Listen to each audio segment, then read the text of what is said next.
বিলের যে কাগজগুলা তুমি কাগজগুলা পাইছো কই? আমার এক লোক অসুস্থ, ওনার ডিউটি দিছিল, আমি আগে চাকরি করতাম আর কি। ঠিক কথা। আচ্ছা আচ্ছা।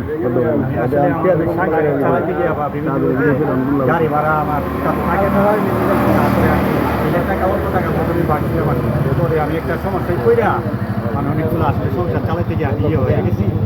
তো আমি প্রায় 90,000 টাকার মতন আমার ভাঙছিলাম, 40,000 টাকার মতো পরিশোধ করছি, আর এই বাকি টাকাটা এখনো পর্যন্ত করতে পারতেছি না।